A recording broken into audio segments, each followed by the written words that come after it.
जबरन जबरन भयंकर।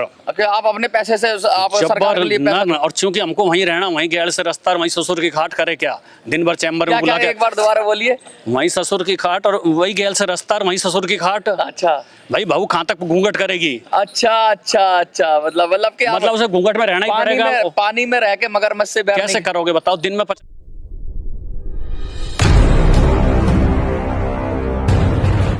बात 18वीं शताब्दी की है। एक शब्द बड़ा प्रचलित था, गिरमिटिया। कौन था गिरमिटिया? गिरमिटिया वो लोग थे जिन्हें अंग्रेज लोग बंधक बना के ले जाते थे भारत से, और बिगर कुछ उनको दिए हुए उनके मौलिक अधिकारों का हनन करते हुए उनसे काम कराते थे। अब वो इतिहास की बातें हो गई, क्योंकि गुलाम रखना तो बहुत सारी पुरानी परंपरा थी, और उसके बाद अंग्रेजों ने भी गुलामों से पूरी दुनिया में दोहन किया। लेकिन फिर पूरा जगत में चेतना जागी और गुलामी को एक तरीके से बंद कर दिया गया और माना गया कि गुलाम रखना ठीक नहीं है, क्योंकि एक इंसान को हक नहीं है कि दूसरे इंसान की आज़ादी या उसकी आज़ादी छीने या उसके मौलिक अधिकार छीने। देश में संविधान लागू है, और संविधान में सबसे बड़ा जो अधिकार है वो स्वतंत्रता का अधिकार है। स्वतंत्रता से जीने का अधिकार है, स्वतंत्रता से काम करने का अधिकार है। लेकिन कुछ लोग इन संवैधानिक अधिकारों का जब हनन करने लगते हैं तो लोग जाएंगे कहाँ? अगर देश के रक्षक ही देश के भक्षक बन जाएं तो देश लोग जाएंगे क्या? कहते हैं देश के अंदर थानेदार, तहसीलदार और प्रधानमंत्री, ये 3 पावरफुल लोग हैं। इनको ये मिला है। जुडिशरी अलग है, लेकिन मतलब कार्यपालिका की बात करें तो इनके अंदर 3 लोग ऐसे हैं जिनको माना जाता है कि ये न्याय करेंगे या ये उचित तरह से जांच करेंगे और ये सारा मैनेज करेंगे। और ये अगर गड़बड़ करने लगे तो फिर किसके पास जाएगा आदमी? ऐसे ही एक अलवर से आए हुए शख्स हमारे साथ हैं, गुप्ता जी हैं, परेशान हैं और कह रहे हैं कि ये जो मॉडर्न युग है, ये जो नया युग है, इसके अंदर जो दास प्रथा चल रही है, जिसमें दास प्रथा में क्या होता था कि काम करा लो, पैसे मत दो, आपका कोई अधिकार नहीं है, मन चाहे नियम थोप दो आप पर, और कोई भी कानून को मत मानो, उसके लिए कोई भी कानून लागू ना हो, उसको जैसे चाहे शोषण कर लो उसका।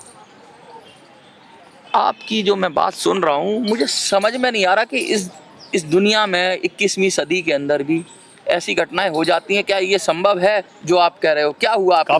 काफी मात्रा में संभव है, लेकिन प्रकट करने में हर कोई घबराता है, अपने जीवन को संकट में डालेगा और समस्याएं बढ़ती हैं, इसमें कोई दो राय नहीं है। अब जो आपने व्याख्या बताई है उसी व्याख्या से ले लीजिए। अब सरकार के विरुद्ध केसों का भुगतान हम अपने वेतन से कर रहे हैं और उसका रिमबर्समेंट नहीं मिल रहा है।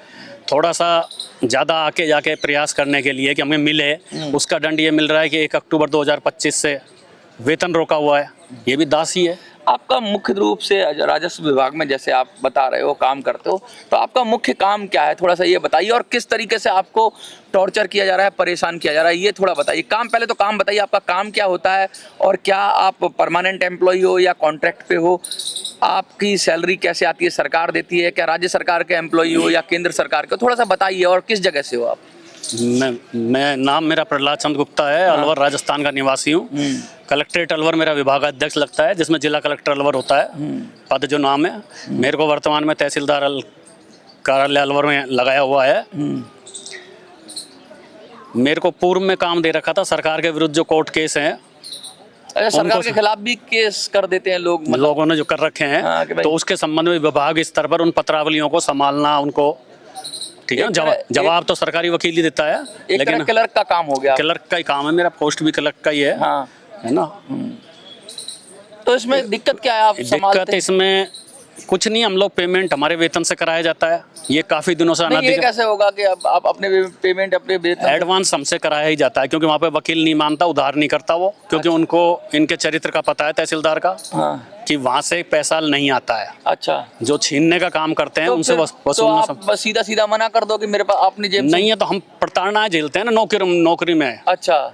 नौकरी में आपको ये दबाव डाला जाता है कि आप अपने पास से जबरन भयंकर, आप अपने पैसे से आप सरकार के लिए पैसा। और चूंकि हमको वहीं रहना, वहीं गैल से रस्ता और वहीं ससुर की खाट करे क्या, दिन भर चैम्बर में बुला के। एक बार दोबारा बोलिए। वहीं ससुर की खाट और वही गैल से रस्ता और वहीं ससुर की खाट। अच्छा। भाई बहू कहाँ तक घूंघट करेगी। अच्छा अच्छा अच्छा, मतलब उसे घूंघट में रहना ही पड़ेगा। पानी में रह के मगरमच्छ से कैसे करोगे बताओ? दिन में 50 बार बुला के, ऑफिस में चैम्बर में बुला के जलील करना, दूसरे आदमी के सामने अपमानित करना, मान प्रतिष्ठा खराब करना, तो नौकरी करने गए हैं कि एक तरीके से अपना ये तो झेल रहे हैं भाई साहब, वर्षों से झेल रहे हैं। ये तो अब अति हो गई है, सिर से ऊपर निकल गया। अब बस एक ही बात दिमाग में है, तो मृत्यु स्वीकार करें या इसका विरोध करके अब समाधान तो, निकालें। अब तो देखिए, पुराने लोग कहते थे कि उच्च खेती, मध्य व्यापार और निम्न नौकरी, नीच नौकरी। सही कहा ये वास्तव में। ये मेरे को भी नौकरी में आने के बाद किसी सज्जन ने बताया, यदि पहले अनुभव होता तो नौकरी कतई नहीं करते, नीच चाकरी करो विचार। हाँ, इसमें कोई दो राय नहीं। नौकरी और चाकरी गर्ज पड़ी तो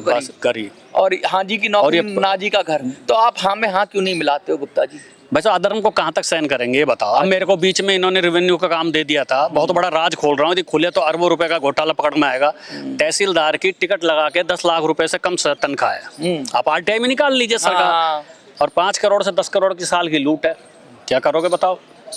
तो कैसे करोगे? तो आप जमीन का मेरे को काम दिया था, मैंने वो काम मना कर दिया, मैं नहीं करता। अच्छा, हमारे यहाँ क्या है, एग्रीकल्चर तो ईमानदार आदमी के लिए कोई जगह नहीं है। भयंकर परेशानी है जो मैं भुगत रहा हूँ, यहाँ तक आ गया हूँ। अच्छा, ईमानदारी की तो सजा यही है, या तो बेईमान हो जाओ या तो भ्रष्ट बन के जनता को लूटो, अधर्म करो। हाँ, जो मेरे से तो नहीं होता। अच्छा, आप किसी को लूट नहीं सकते? नहीं कर सकते। और ये कहते होंगे लूट के इनको खिलाओ। वो तो व्यवस्था ऐसा भी है, इस तरह की तो है ही व्यवस्था है। कौन है बेसिकली तहसीलदार? मैं तो रेशमी शर्मा है, जिससे मैं परेशान हूँ। नहीं तो वैसे तो बदलते रहते होंगे तहसीलदार। बदलदार है, कई अपने चरित्र को संभाल के रखते हैं। अच्छा, अच्छे लोग भी हैं, तो वो उस व्यवस्था को कंट्रोल, नियंत्रित कर लेते हैं कि भाई यहाँ इस तरह का नहीं करना, इसका ज्यादा ही दबाव है। अच्छा, ये क्या किस तरह के जवाब डालती हैं आप पर?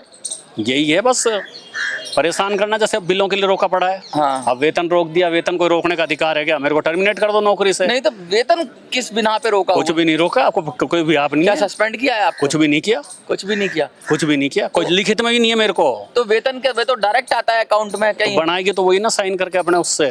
अच्छा, तो जब ही तो आएगा। तो आप वेतन रोकने के लिए कानून बने हुए हैं, आप नोटिस दीजिए उनको जब रोकोगे वेतन। कोई नोटिस नहीं दिया? कुछ भी आज तक नोटिस नहीं, लिखित में कोई सूचना ही नहीं है मेरे पास। तो कोई जवाब देती है क्या? कुछ भी नहीं देती, बकवास लिख देती है कि संपर्क में शिकायत करता है, तो RTI में सूचना मांगता है। भाई कोई गलत थोड़ी है। मैं तो कानून बनाए देश में सूचना मांगने के लिए। तो मैं इसलिए मांग रहा हूँ कि मैं एविडेंस पेश करने के लिए। शिकायत के लिए प्रकोष्ठ बनाया, तो शिकायत मैं कर रहा हूँ। शिकायत का प्रकोष्ठ बंद कर दो। प्रधानमंत्री ने अपने ग्रीवेंस पोर्टल पे लिख के भेजा, उस पे भी इसने यही 2 लाइन लिख के और प्रधानमंत्री को गुमराह कर दिया। बताओ, जब तो मैंने मांग रखी है कि मेरा जो 2 एजेंडा मुख्य है कि सरकारी कार्यालयों का एक तो देश में विलय हो। अच्छा, ये अपने आप में ये अपना राज चला रहे हैं, अपना राज चला रहे हैं अपने आप में बताओ था। तहसीलदारी प्रधानमंत्री पोर्टल को नहीं मानती और नंबर दे रखे हैं मैंने, उस पर जांच कर लीजिए। अच्छा, उस पे बिंदु का निस्तारण लिखने की बजाय कि बिल का भुगतान किन परिस्थितियों के कारण नहीं हो सकता है, किन नियम विरुद्धता का। ये तो कोई अपना ही कानून चला रहा है, मुझे अपना ही चल रहा है कानून।